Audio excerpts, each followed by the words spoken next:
નમસ્કાર, જય શ્રી કૃષ્ણ, રાધે રાધે. મિત્રો, આજના વિડીયોની અંદર આપણે મોં સંબંધી કોઈ પણ પ્રકારની તકલીફ થાય, એટલે કે ઘણી વખત આપણે એવું જરૂરી નથી કે મોસમ આધારિત તકલીફ થતી હોય છે, પણ આપણે મોસ્ટઓફલી ખાનપાન અને પાણી બાબતે લાપરવાહી કરી રહ્યા છે, જેના કારણે આપણે મોંની અંદર કોઈક ને કોઈક અંશે તકલીફો થતી હોય છે.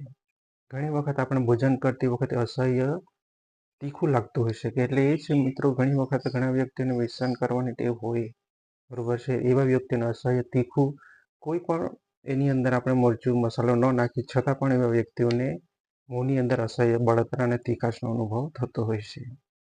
તો એની સાથે ધીરે ધીરે કરીને દાંત સંબંધી પણ તકલીફો વધી શકે. દાંત ઓગળવા લાગે, પીગળવા લાગે, દાંત હલવા લાગે, અંદરથી સડવા લાગે, અંદરથી અનેકો તકલીફો થતી હોય છે. તો આજના વિડીયોની અંદર આપણે જડબાશ સંબંધી કોઈ પણ પ્રકારની તમને તકલીફ થતી હોય, માની લો કે તમને સવારે બ્રશ કરો, બ્રશ કર્યા બાદ પણ જડબાની અંદર સૂજન આવી જતું હોય. બીજા નંબરે તમે ભોજન લીધા બાદ તરત જડબાની અંદર કોઈક ને કોઈક ભાગે ઉપર નીચે જો સૂજન આવી જતું હોય, તો આ બધું ખૂબ ધ્યાનપૂર્વક જોઈ લેજો, જેથી કરીને તમે ઘરેથી જ જે તકલીફ થઈ રહી છે સૂજનની, એની અંદર તમને રિકવરી મિત્રો મળી શકશે અને એમાંથી તમે સદા માટે છુટકારો મેળવી શકશો. બીજું કારણ એ છે કે ઘણી વખત ઇન્ફેક્શનના કારણે પણ એ તકલીફો થતી હોય છે. વાયરલ ઇન્ફેક્શનના કારણે પણ આપણે ઘણી વખત પાણી બાબતે આપણે લાપરવાહી કરીએ તો એ આપણે જળબાવની અંદર ધીરે ધીરે કરીને સમસ્યા વધી શકે અને આપણે જળબાવની અંદર ફૂલ્યું થાય, સૂજન આવી શકે. તો અને ખાસ કરીને ચેનલ પર પહેલી વખત આવવાનું થયું હોય, તમને આયુર્વેદ સાથે જોડાવાની ઈચ્છા હોય મિત્રો, તો જરૂરથી જોડાઈ જજો, જેથી કરીને તમને દેશી અને આયુર્વેદિક ઇલાજ વિશે સંપૂર્ણ માહિતીઓ મળતી રહેશે.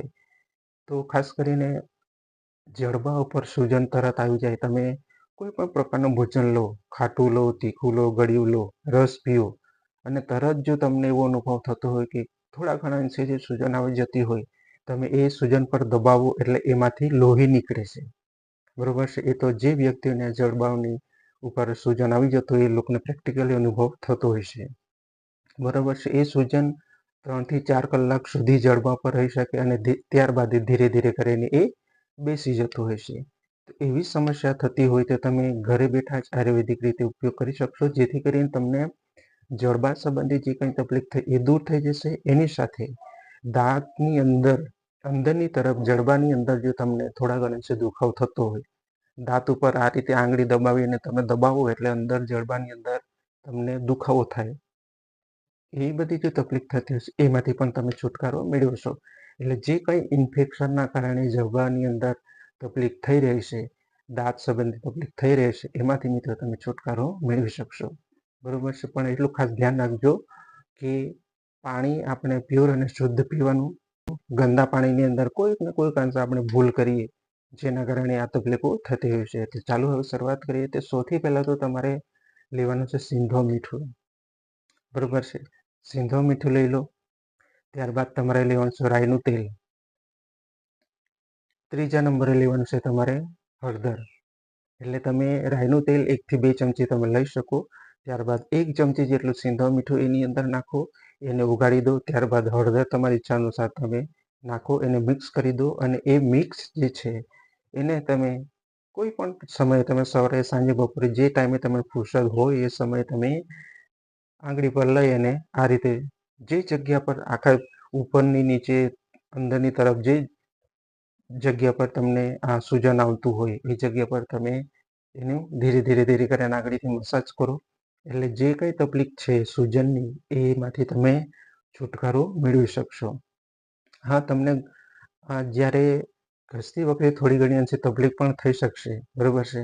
એટલે કે સૂજન પર આપણે આંગળી લગાવીએ તો દુખાવો થઈ શકે, લોહી પણ નીકળી શકે, પણ એવું જરૂરી નથી કે એ વધારે પ્રમાણમાં લોહી નીકળે. હા, સૂજનની અંદર જે કંઈ લોહી છે એ જ નીકળશે, બરોબર છે. એટલે તમે દરરોજ રાઈનું તેલ, સિંધો મીઠું અને હળદર મિક્સ કરી અને તમે જડબા પર આ રીતે ઘસતા રહો ધીરે ધીરે કરીને, એટલે જે સમસ્યા થઈ રહી છે, સૂજન આવી રહ્યું છે મિત્રો, એમાંથી તમે છુટકારો મેળવશો. ઇન્ફેક્શનની જે સમસ્યા છે એ પણ ધીરે ધીરે કરીને દૂર થઈ જશે.